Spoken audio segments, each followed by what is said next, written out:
ঈদে মিলাদুন নবী যারা বেদাত বলবে তারা নাকি কাফের, তাদের বউ নাকি অটো তালাক হয়ে যায়। কিন্তু কেউ যদি বলে মিলাদুন নবী বলতে কিছু নাই, হারাম বেদাত শিরক, আল্লাহর কসম সে কাফের, তার বউ তালাক, তালাক দিতে হবে না, অটো তালাক। মিলাদুন নবী উপলক্ষে কি কি আমল করতে পারি? দুইটা বিষয়। ঈদে মিলাদুন নবী নিয়ে আমাদের দেশে দুই ধরনের প্রান্তিকতা আছে, কিছু বাড়াবাড়িও আছে, কিছু ছাড়াছাড়িও আছে। মনে রাখতে হবে ঈদ ও মিলাদুন নবী এটা শরীয়তের কোনো পরিভাষা না। আল্লাহ রাসূল সাল্লাল্লাহু আলাইহি ওয়াসাল্লামের পরিভাষায় মৌলিকভাবে দুটো ঈদের কথা আছে, রমজানের ঈদ এবং কোরবানির ঈদ। এছাড়া শাব্দিক অর্থের বিবেচনায় কিছু জিনিসকে ঈদ বলা হয়, যেমন শুক্রবার দিন সাপ্তাহিক ঈদ। কিন্তু এই সাপ্তাহিক ঈদ বলতে কেউ এটা বোঝে না যে ওই 2 নম্বর ঈদের বাইরে গিয়ে এটা মনে হয় 3 নম্বর ঈদ। একইভাবে আরাফার দিবস আরো বিভিন্ন ক্ষেত্রে ঈদ শব্দের ব্যবহার পাওয়া যায়। তাহলে শাব্দিক অর্থের বিবেচনায় কেউ যদি ঈদ ও মিলাদুন নবী শব্দ ব্যবহার করে তাহলে এটাকে অস্বীকার করার সুযোগ থাকে না, কারণ সে বোঝাতে চায় যে নবীর আগমনের জন্য খুশি, এতটুকু। কিন্তু ঝামেলা হলো যে কোনো ক্ষেত্রে কোনো শব্দ ব্যবহার করলে যদি ভুল বোঝাবুঝির আশঙ্কা থাকে, সেই ক্ষেত্রে এমন শব্দ ব্যবহার করাই ভালো যেটাতে ভুল বোঝাবুঝি থাকে না। একান্ত কেউ যদি ঈদ ও মিলাদুন নবী শব্দ ব্যবহার করেও, মূলত ঈদ ও মিলাদুন নবী আপনি যদি ডিকশনারি খোলেন দেখবেন আর অনুবাদ হলো ক্রিসমাস ডে। ওই যে বড়দিন যেটা 25 ডিসেম্বর, এই বড়দিনটাকে আরবিতে ঈদ মিলাদুন নবী বলা হতো আগ থেকে। পরবর্তীতে যারা আল্লাহ রসুলের জন্মবার্ষিকী পালন করে তারাও একই শব্দ বেছে নিয়েছে, ভেবেছে খ্রিস্টানদের নবীও নবী, আমাদের নবীও নবী, আমাদের নবী তো আরো বড় নবী, তাহলে ওরা যদি ঈদ মিলাদুন নবী বলতে পারে আমরা বলতে কি সমস্যা? এখানে মূল বিষয়টা ক্লিয়ার থাকা দরকার। কেউ যদি আল্লাহ রসুল সাল্লাল্লাহু আলাইহি ওয়াসাল্লামের এই যে জন্ম হয়েছে রবিউল আউয়াল মাসে, এই উপলক্ষে রবিউল আউয়াল মাসে কিছু আলোচনা সভার আয়োজন করে, অথবা হামদনাত অনুষ্ঠানের আয়োজন করে, অথবা আল্লাহ রসুল সাল্লাল্লাহু আলাইহি ওয়াসাল্লামকে স্মরণ করার জন্য কুইজ প্রতিযোগিতা, সিরাত পাঠ ইত্যাদির আয়োজন করে, নিষেধ করার কোনো সুযোগ নেই, কোনো সুযোগ নেই। এখন কেউ যদি বলে সাহাবীরা কি করেছেন, তাবেঈরা করেছেন, তাবেঈরা করেছেন, আপনারা কিভাবে করেন? কোনো কিছু নতুন হলেই বেদাত হয়ে যায় না, বরং নতুন জিনিস তখন বেদাত হয় যখন সেটা ইসলামের মূলনীতির সঙ্গে সাংঘর্ষিক হয়ে যায়। সাহাবীরা ওয়াজ মাহফিল করে নাই, আপনারা কেন করেন? সাহাবীরা খানকা খোলেন নাই, আপনারা কেন খোলেন? সাহাবীরা তাবলীগে চিল্লা লাগান নাই, আপনারা কেন লাগান? এমনকি প্রতিটা মসজিদে মসজিদে বাংলাদেশে নামাজের পরে দোয়া হয়, তাই না? নামাজের পরে দোয়া কোন সাহাবী করতেন? আল্লাহ রসুল কবে করেছিলেন? তাবেঈরা কবে করতেন? অথচ এটা তো নিয়মিত হয়। এমনকি পীর সাহেবরা যে ইল্লাল্লাহ ইল্লাল্লাহ জিকির করে, আমি ওই মাসালায় যাচ্ছি না কোনটার কি হুকুম, মাসালা রাখেন, করে তো মানুষ ইল্লাল্লাহ জিকির করে, পাঁচ আনফাস জিকির করে, এগুলো সাহাবীরা করেছিলেন। তো আপনি করলে বেদাত হবে না, কিন্তু আরেকজন আল্লাহ রসুলের জন্ম উপলক্ষে আলোচনা সভার আয়োজন করলেও বেদাত হবে। জিনিসটা আসলে হাস্যকর। মনে রাখতে হবে ঈদ ও মিলাদুন নবী পালন করার জিনিস না, কিন্তু আল্লাহ রসুলের জন্মের মাসে তাকে নিয়ে আলোচনা করা, তাকে নিয়ে নাচের অনুষ্ঠান করা, তাকে নিয়ে সিরাত পাঠের ব্যবস্থা করা, এগুলো নিষিদ্ধ না। তো সীমার ভেতরে থেকে ইসলামের মূলনীতির সঙ্গে সাংঘর্ষিকতা না ঘটিয়ে কেউ যদি আল্লাহ রসুলের জন্মের মাসে, হিজরতের মাসে, ওফাতের মাসে তাকে স্মরণ করার কোনো ব্যবস্থা করে, এতে নিষেধাজ্ঞার কারণ নাই। সাহাবীরা আলাদা করে রবিউল আউয়াল এজন্য করতেন না, কারণ তারা সারা বছরই করতেন। তো যারা সারা বছরই করে তাদের ভিন্ন কোনো উপলক্ষ লাগে না, কিন্তু যারা সারা বছর করে না, অন্তত একটা মাস উপলক্ষে একটা বই পড়ো, একটা মাস উপলক্ষে একটু নবীরা জানার চেষ্টা করো। নাইমামার চাইতে কানামামা তো অন্তত ভালো। তো সীমার ভেতরে থাকলে সমস্যা না। কিন্তু বাংলাদেশে অনেক সময় দেখা যায় ঈদ ও মিলাদুন নবী উপলক্ষে হাজির নাজিরের আকীদা নিয়ে আরো বিভিন্ন রকম র্যালি ট্যালি করে সেখানে নবীর সামনে বিভিন্ন ধরনের কথা বলে। আমি এক র্যালিতে দেখলাম বলে ওয়েলকাম ওয়েলকাম ইয়া রাসূলুল্লাহ।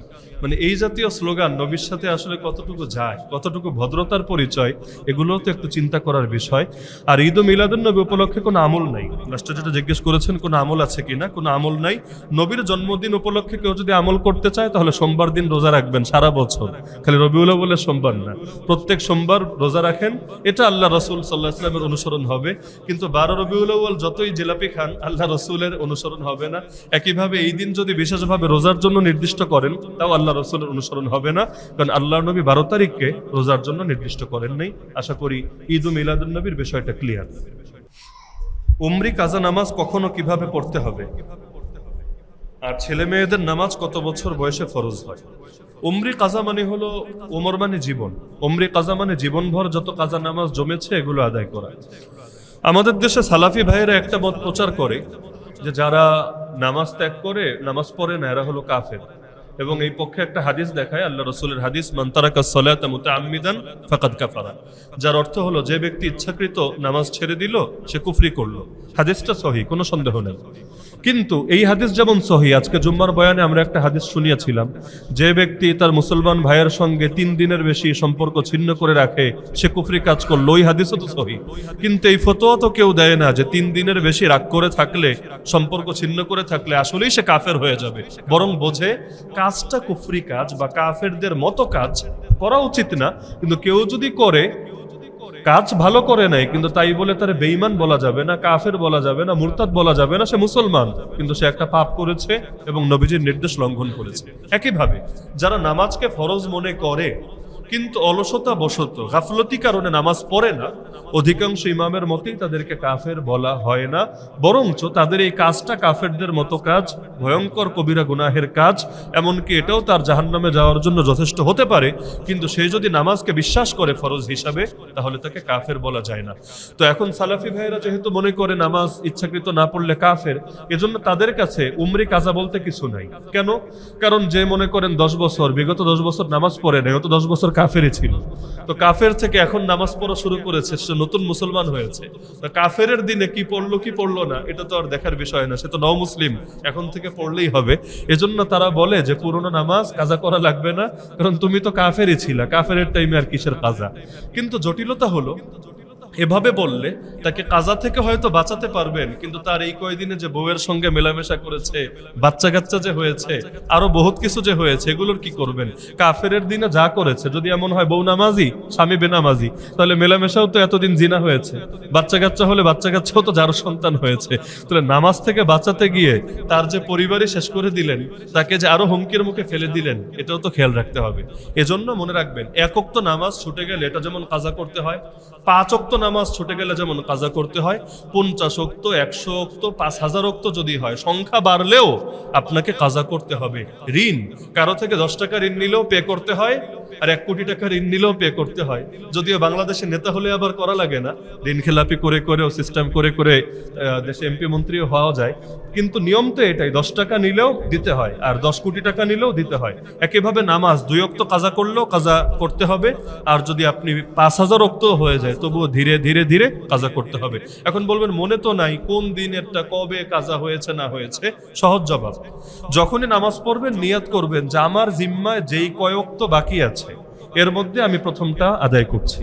এখন বলবেন দ্বিতীয় দিন কি করবো? হ্যাঁ, দ্বিতীয় দিনে প্রথম, তৃতীয় দিনে প্রথম, কারণ ভান্ডার কমার পরেও আপনার একটা না একটা তো প্রথম থাকবে। যেমন ধরেন আমি আজকে নিয়াত করলাম, আমি আমার জীবনে যত জোহর কাজা আছে এর মধ্যে প্রথমটা আমি আজকে আদায় করলাম, আবার পরের দিন নিয়াত করলাম যতগুলো কাজা আছে প্রথমটা আদায় করলাম, সমস্যা নাই, এটা যেই তারিখেরই হোক যেই মাসেরই হোক আমার ধীরে ধীরে কমতে থাকবে ইনশাআল্লাহ। এজন্য যাদের জিম্মাদারিতে কাজা নামাজ আছে আমি বলবো নফল পড়ার চাইতে আপনাদের কাজা আদায় করা বেশি উত্তম। নফল নামাজ পড়ার চাইতেও কাজাগুলো কমানো আপনাদের জন্য বেশি উত্তম, কারণ কাজাটা তো ফরজ আর নফল তো নফল। এখন পরনে নাই লুঙ্গি, আপনি আছেন পাগড়ি নিয়ে চিন্তায়, পাগড়ি পরে পরবেন, আগে লুঙ্গি ঠিক করেন, লুঙ্গির ব্যবস্থা করেন। এজন্য যাদের জিম্মাদারিতে কাজা আছে আপনারা নফলের চাইতেও কি করবেন? কাজা পড়বেন, ডেইলি একটু একটু কমানোর চেষ্টা করেন, 5 ওয়াক্ত, 10 ওয়াক্ত, 20 ওয়াক্ত, যখন যতটুকু টাইম পান। আর নামাজ ফরজ হয় মৌলিকভাবে যখন মানুষ বালেগ হয়, প্রাপ্তবয়স্ক হয়। প্রাপ্তবয়স্ক মানুষ সবাই এক বয়সে হয় না, কোনো ছেলে 12 বছরেও হতে পারে, কেউ 13 বছরেও হতে পারে। মেয়েদের ক্ষেত্রে একই কথা, কারো যদি বালেগ হওয়ার কোন আলামত প্রকাশিত না হয়, ছেলে হোক বা মেয়ে, মেয়েদের যেমন মাসিক হওয়া, ছেলেদের যেমন স্বপ্নদোষ হওয়া, অথবা আরো যা কিছু আলামত আছে, কিছুই হয় নাই, তার কোনো আলামতই নাই, তাহলে সর্বশেষ সীমা হলো 15 বছর। 15 বছরে বালেগ হবে এটাই ফতোয়া না, বরঞ্চ অন্য কিছু যদি না পাওয়া যায় তাহলে শেষ সীমা হলো 15 বছর। 15 বছর হলে তাকে অবশ্যই প্রাপ্তবয়স্ক বিবেচনা করা হবে ইসলামের দৃষ্টিতে। রাষ্ট্র আবার ভিন্ন মত পোষণ করে, এখানে রাষ্ট্র বলবে মেয়ে হলে 18 বছরের আগে তুমি নাবালেগ, 17 বছর 11 মাস 30 দিন হয়েছে, এখন 31 নম্বর দিন হয় নাই, এখনো তুমি নাবালেগ, রাত 12টা ক্রস করে যেই মাত্র 18তে পড়বে সঙ্গে সঙ্গে তুমি বালেগ। এটা রাষ্ট্রের সীমা, কিন্তু ইসলামের সীমা হলো আলামত প্রকাশিত হওয়ার সঙ্গে। কেউ 12 বছরেও হতে পারে, 13 বছরেও হতে পারে, আর একান্ত কিছু যদি না পাওয়া যায় তাহলে সে বালেগ হবে যখন তার বয়স 15 হবে। সম্প্রতি সময়ে পিঙ্ক কালার নামে একটি বাস চালু হয়েছে, মহিলাদের ড্রাইভিং করা ইসলামে কতটা গুরুত্ব এবং জায়েজ কিনা? পিঙ্ক কালার নামে না, মানে পিঙ্ক কালার দিয়ে এটা বানানো হয়েছে, পুরুষদের বাসে মনে হয় রং করে দিয়েছে আর কি। যাই হোক, ইসলামে সাধারণভাবে নারীদেরকে কঠোর কাজে ইসলাম দায়িত্ব দেয় না। সাধারণভাবে রাষ্ট্র পরিচালনার দায়িত্ব নারীদেরকে দেয় নাই। কেন? কারণ কঠোর কাজ। নবুয়তের দায়িত্ব নারীদেরকে দেয় নাই। কেন? কঠোর কাজ। এগুলো নারীদের প্রতি ঘৃণা থেকে করে নাই এমন না, ইসলাম চেয়েছে নারীদের জন্য সহজ থাকুক। এজন্য একজন নারীর অর্থায়ন, ভরণ পোষণ কখনো তার নিজের কাঁধে আসে না, সবসময় কোনো না কোনো পুরুষের কাঁধে আসে। বাপ থাকলে বাপের উপর, না থাকলে ভাইদের উপর, তাও না থাকলে বিয়ে হয়ে গেলে স্বামীর উপর, স্বামী না থাকলে সন্তানের উপর, কেউ যদি না থাকে রাষ্ট্রের উপর। রাষ্ট্র বাধ্য বাইতুল মাল থেকে নারীর ভরণ পোষণ দিবে। ইসলাম কখনো নারীর খরচও নারীর কাঁধে চাপায় না, সবসময় পুরুষের কাঁধে চাপায়। আল্লাহ কোরআনে বলেছেন, আর রিজালু কাওয়ামুনা আলান নিসা। এরপরও যদি নারীরা কখনো কাজ করতে চায়, সুযোগ আছে, কিন্তু সেটা অবশ্যই পর্দার সঙ্গে, শালীনতার সঙ্গে হওয়া উচিত। যেমন অতীত যুগেও হয়েছে, নারীরা বিভিন্ন ক্ষেত্রে বিভিন্ন অবদান রেখেছে। কেউ হাতের কাজ করত, সেলাই করত, বিভিন্ন কাজ করত, যার দ্বারা দেশ ও জনগণ উপকৃত হতো। তো বাস চালানো, পাথর ভাঙা, দিনমজুরি করা, কোদাল দিয়া মাটি কাটা, এই কাজগুলো যদি নারীদেরকে দেওয়া হয়, পুরুষের জন্য চাপ কমবে, সন্দেহ নাই। কিন্তু এর দ্বারা আসলে নারীদের কতটা অনুগ্রহ হয় আল্লাহ ভালো জানে। কারণ কষ্টের কাজ আল্লাহ নারীদের দেহটা এমন ভাবে বানিয়েছে, এটা কষ্টের কাজের জন্য খুব একটা উপযুক্ত না। বিশেষ করে তাদের ঘরের চাপই এত বেশি থাকে। কেউ যদি বাচ্চা কাচ্চার হক আদায় করতে চায়, আর বাচ্চার হক নারীরাই আদায় করতে পারে, পুরুষরা 10 জন পুরুষ মিলে একজন মায়ের শূন্যতা পূরণ করতে পারবেন, এটাই স্বাভাবিক।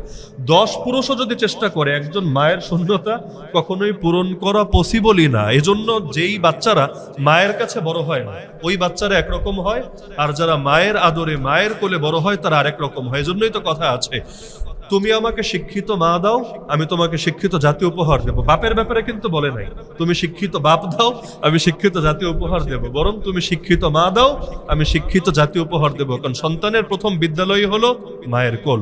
এজন্য মা যত ভালো হয়, সন্তানরা আলহামদুলিল্লাহ তাদের জন্য ভালো হওয়াটা তত সহজ হয়। তো নারীদের জন্য এই দায়িত্বটাকে ছোট করে দেখার সুযোগ নেই।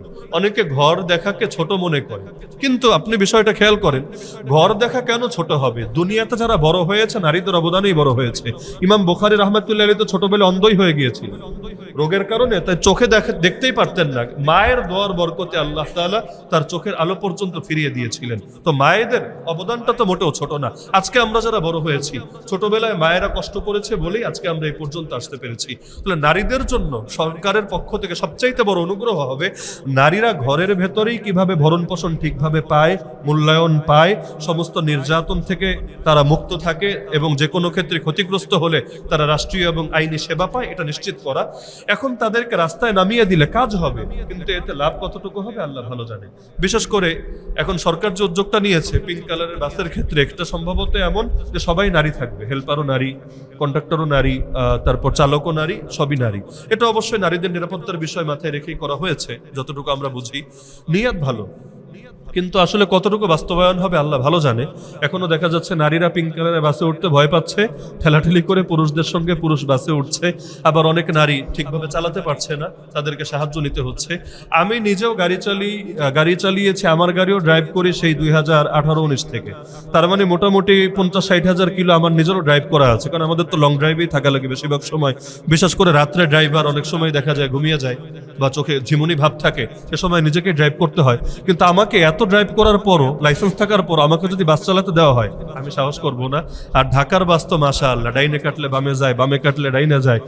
এগুলো আসলে নারীদের জন্য আমার মনে হয় এক্সট্রা একটা চাপ। তো সরকারি ভালো জানে যে তারা আসলে এই থেকে করেছে। তবে নারীদের ড্রাইভ না জায়েজ না, ভালোভাবে না জায়েজ না, এই ফতোয়াটা ক্লিয়ার থাকা দরকার। এমনকি কোনো নারী যদি পার্সোনাল গাড়ি নিজে ড্রাইভ করে, আমি মনে করি এটা ওই দৃশ্যের চাইতে ভালো যে পুরুষের সঙ্গে বাসের মধ্যে ঠেলাঠেলি করে, এ গায়ে হাত দেয়, ওই করে, ও সেই করে, ওইটার চাইতে ভালো আমি মনে করি। যদিও দুইটার কোনোটাই বেশি সুন্দর না, সবচাইতে সুন্দর এটাই, কোন পুরুষ তাকে, তার মাহরাম পুরুষ তাকে পৌঁছে দিচ্ছে, এটাই সর্বোত্তম এবং এটাই হওয়া উচিত। কিন্তু বাই চান্স কারো এমন ব্যবস্থা নাই, সেই ক্ষেত্রে আমি মনে করি পুরুষের সঙ্গে গায়ে ঠেলাঠেলি করার চাইতে নিজে যদি শালীনতার সঙ্গে, পর্দার সঙ্গে কেউ ড্রাইভ করেও, এটাকে নাজায়েজ বলার সুযোগ নেই। ঢালাও ভাবে নারীদের ড্রাইভকে নাজায়েজ বলে, এটা আমি সমর্থন করি না। শর্ত সাপেক্ষে এটা বৈধও হতে পারে, বিশেষ শর্ত সাপেক্ষে অবৈধও হতে পারে। যদি সেটা পর্দার বিধানকে লঙ্ঘন করে, শালীনতাকে লঙ্ঘন করে, যদি সেটা সমাজের মধ্যে ফিতনা সৃষ্টি করে, তাহলে ভালো মন্দ উভয়টাই আছে। ফতোয়া এত পানি ভাত বানায় ফেলেন না যে আপনার আবেগের সাথে সাংঘর্ষিক হলেই ঢালাওভাবে সবকিছুকে হারাম বলে দিবেন। সমাজের জরুরত কিছু বিষয় আছে। কোনো ব্যক্তি মারা গেলে তার দেনা থাকলে জানাজার আগে তার ছেলে যদি বলে এই ঋণের সম্পূর্ণ দায়িত্ব আমি নিলাম, তাহলে কি মৃত ব্যক্তি দায়মুক্ত হবেন? হ্যাঁ, যদি আন্তরিকভাবে বলে। ইদানিং তো এটা একটা জাস্ট ফর্মালিটি হয়েছে, মুখে বলে যে কার কার পাওনা দেনা আছে আমাদের সাথে যোগাযোগ করেন, পরে যোগাযোগ করলে একদম নাচেনার মতো ভান করে, জাস্ট একটা নাটক আর। এরকম করলে কিছু হবে না, কিন্তু বাস্তবেই যদি কেউ দায়িত্ব নেয় এবং তার পক্ষ থেকে ঋণ পরিশোধ করে দেয়, আদায় হবে। আল্লাহ রসুলের জামানে এক সাহাবী মারা গেলেন, নবীজি তার জানাজা পড়তে চাচ্ছিলেন না। কেন? কারণ তার অনেক ঋণ বাকি ছিল। পরে যখন আরেকজন দায়িত্ব নিলেন, আমি ঋণ পরিশোধ করে দিব ইনশাআল্লাহ, আল্লাহ রসুল তখন তার জানাজা পড়িয়ে দিলেন। এখান থেকেই তো বোঝা যায়। তবে যারা ঋণ নিবেন, আমি একটা পরামর্শ দেই, এখানে যারা আছেন জীবনে ঋণ সবাইরই নিতে হয়। আল্লাহ রসুলেরও তো ঋণ নিতে হয়েছিল, হয় নাই? তো ঋণ এটা নিতে হয়, ঋণ নেওয়া সমস্যার কিছু না। কিন্তু যখনই ঋণ নিবেন, আল্লাহর ওয়াস্তে এটা লেখা রাখেন কোনো ডায়েরিতে, কোনো নোটবুকে, এবং এটা আপনার নিকটজনদেরকে একটু ওসিয়াত করে যায়েন, যাতে করে আপনি যদি হুট করে দুর্ঘটনায় মারাও যান, আল্লাহ না করুক, অন্তত তাদের জানা থাকে যে অমুক ডায়েরিতে লেখা আছে কার কাছে কত পায় বা কার থেকে কত নিয়েছে। তাহলে পাওনাগুলো উসুল করে তারা উপকৃত হতে পারবে, দেনাগুলো পরিশোধ করে তারা আপনার উপকার করতে পারবে। এই জন্য একটা নোট রেখে দিয়েন, ফায়দা হবে ইনশাআল্লাহ। না হলে হায়াত মৌতের তো আসলে গ্যারান্টি নেই।